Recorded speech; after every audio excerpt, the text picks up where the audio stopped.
E aí galerinha, estou trazendo um vídeo novo. Esse é 5 mangás onde o protagonista é um mago muito apelão. Espero que gostem. Não se esqueçam de deixar o like e se inscrever e também deixa um comentário, mas deixando de enrolar só vamos. Para iniciar ficamos com esse mangá onde a história começa um pouco no passado, quando uma guerra contra monstros poderosos estava acontecendo há muitos anos, e uma pessoa conseguiu parar isso tudo com seu imenso poder. O protagonista, conhecido como o Rei, 3 anos após esses eventos ele acaba frequentando uma academia de magia super renomeada onde os magos mais famosos do mundo passou por ela, e por causa que ele não é da nobreza, rapidamente os outros membros dessa escola começam a se distanciar dele. Porém teve uma garota que veio conversar com ele, conhecida como Amélia, e ela acaba falando que essa escola é esmagadoramente aristocrata, onde os estudantes são classificados assim que chegam baseado em seu ranking nobre, e ele é a primeira pessoa que entra nessa escola sem ser um nobre, onde a atitude que ele encontrou dos outros membros será a mesma coisa todo dia, mas ele não se importa com isso, ele apenas quer curtir sua nova vida escolar, e rapidamente ele se torna amigo de Amélia. Ela também fala que está rolando uns rumores sobre um mago da lâmina de gelo, onde ele é um mago gênio que apareceu anos atrás especializado em magia de gelo, onde por causa de ter acabado com a grande guerra se tornou um dos 7 maiores magos do mundo, mas não se sabe quem é essa pessoa. Após alguns eventos ele acaba descobrindo que Amélia é bastante importante nessa escola, uma das 3 maiores aristocratas. Após alguns eventos durante os exames práticos, por Rei mostrar ter um poder muito baixo, um dos outros alunos acaba desafiando ele para um duelo, achando que Rei é um fracote e não devia frequentar essa escola. E durante o duelo de espadas ele logo mostra suas grandes habilidades, e dentro do seu subconsciente tem uma criatura misteriosa que é a fonte do seu poder, mas ele decide não usá-lo, e mesmo assim consegue vencer o duelo. Mas logo após isso ele é atacado pelas costas, e com isso ele usa uma gota do seu poder onde ele é capaz de massacrar seu oponente. Porém ele se contém para não causar problemas, e agora Rei, o mago da lâmina de gelo, considerado um dos 7 magos mais fortes do mundo, inicia sua nova vida nessa escola, onde ele é subestimado por todos.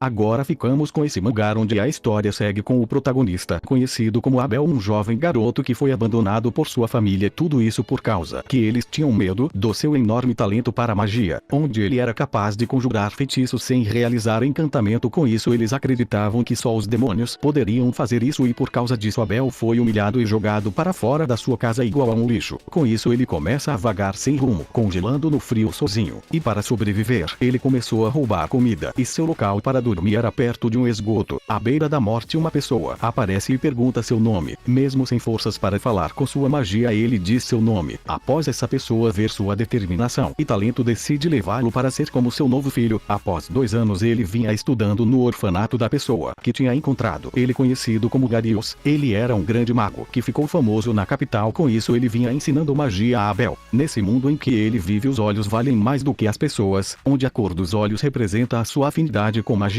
e os olhos de Abel de âmbar podem forjar e combinar qualquer coisa. Por isso é chamado de poder demoníaco e foi perseguido. Com isso mesmo nesse orfanato ele foi isolado, e nestes 2 anos ninguém o chamou de amigo. O único que conversava normalmente com ele era Garius. Com o passar do tempo ele eventualmente superou seu professor. Com isso pouco tempo depois ele recebe um convite pela Sociedade de Magia, e com isso Abel inicia uma nova jornada ao lado da heroína do fogo em busca de lutar contra o exército de demônios e destruir o rei demônio para que possa salvar o mundo. Porém por causa da cor de seus olhos e seu poder, talvez ele não seja capaz de salvar a si mesmo.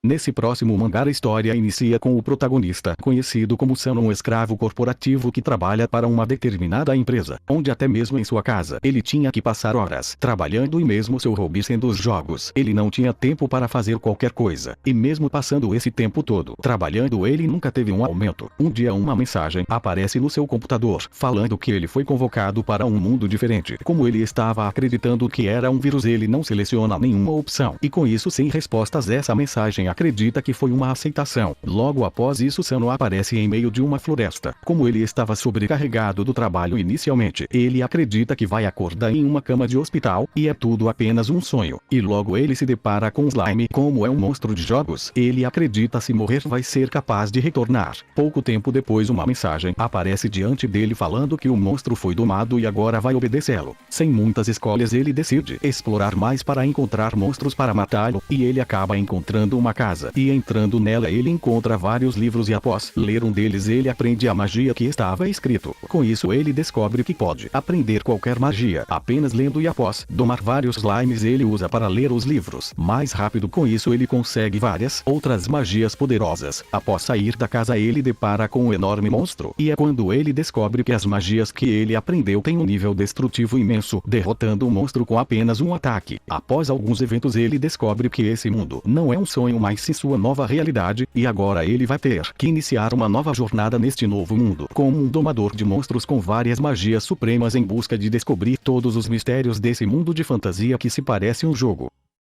Nesse próximo mangá a história começa em um mundo onde várias dungeons apareceram onde elas se fortalecem com a energia dos mortos. Com isso elas criam uma isca atraente para atrair mais comida. Dentro dessas dungeons sempre tem uma grande quantidade de monstros e também no coração da dungeon tem um artefato, onde quanto mais velha e perigosa a dungeon é, o artefato é mais poderoso e valioso. Por causa disso nos últimos anos os reinos em vez de estar cuidando do seu povo estão focados em lidar e encontrar artefatos. E agora a história segue com o protagonista conhecido como Atelier, um explorador de dungeons onde ele foi ajudar a explorar uma das dungeons mais antigas do reino, junto com um grupo de cavaleiros e outro explorador de rank A. Como é uma dungeon muito antiga ninguém sabia o que esperava lá dentro, mas como eles estavam com muitas pessoas, eles acabam entrando. E assim que Atelier entra ele usa todas suas habilidades de exploração e ele também é capaz de saber onde está todas as armadilhas facilmente e como sempre no coração da dungeon tem um protetor do artefato. Como Atelier é apenas um explorador e não um guerreiro ou um mago isso sempre foi uma barreira para ele com isso ele sempre precisa da ajuda de um deles para conseguir o artefato e mesmo ele sendo apenas um explorador ele acaba ajudando na luta contra o boss, onde eles conseguem derrotá-lo e com isso eles conseguem chegar na sala do artefato, porém Atelier acaba sendo enganado e com isso é traído e morto para que eles pudessem romper a maldição do artefato, mas logo após isso uma habilidade misteriosa é ativado onde o artefato acabou escolhendo Atelier como um companheiro e com isso ele ganhou uma segunda chance e agora vai usar o poder desse novo artefato para conquistar várias dungeons e com isso ficar muito mais forte para que possa aniquilar todos que traíram ele. Para terminar ficamos com esse mangá onde a história segue com o protagonista chamado de Dylan que era conhecido por ser um lendário jester por causa dos seus grandes truques e com isso ele ganhava bastante dinheiro, porém seu objetivo principal era ir para a Terra Sagrada onde existe uma torre enorme que perfura o céu conhecida como a Torre Celestial de Babel que parece ter sido construída há muitos séculos atrás pelos deuses. É onde as pessoas que querem serem aventureiros devem ir. Dentro dos infinitos andares há incontáveis monstros para batalhar e perigosas armadilhas, mas também muitos tesouros, e no primeiro andar é onde fica a coisa mais importante o Oráculo dos Aventureiros, onde concede aos aventureiros uma classe que é um presente dos deuses. Depois de juntar bastante dinheiro ele decide iniciar sua jornada, mas ele acaba se encontrando com uma jovem garota que pede para formar um grupo com ele, pois ela tinha visto suas grandes habilidades e com isso decidiu se juntar a ele, mas Dylan acaba recusando pois ele não queria formar um grupo por enquanto, ele também queria parar de ser um jester, pois antigamente ele se juntou com o grupo do herói na luta contra o Rei Demônio, mas ao encontrá-lo foi um desastre total e eventualmente ele foi chutado do grupo, levando toda a culpa de terem perdido. Com isso ele queria trocar sua classe e começar do zero a subir a torre novamente. Pouco tempo depois ele acaba vendo que a garota que ele tinha conhecido acabou formando um grupo com umas pessoas suspeitas, e ao segui-los ele descobre que eles só queriam fazer coisas erradas com ela. Com isso ele acaba decidindo batalhar contra eles, e facilmente ele consegue derrotá-los e salvá-la. Após esses eventos ele decide formar um grupo com essa garota e irem juntos para a torre. E agora aquele que foi considerado um lixo pelo herói vai começar do zero novamente onde por ele ser um jester de nível 99 pode mudar sua classe para o grande sábio e com isso ele para de ser um palhaço e vai assumir o papel do protagonista.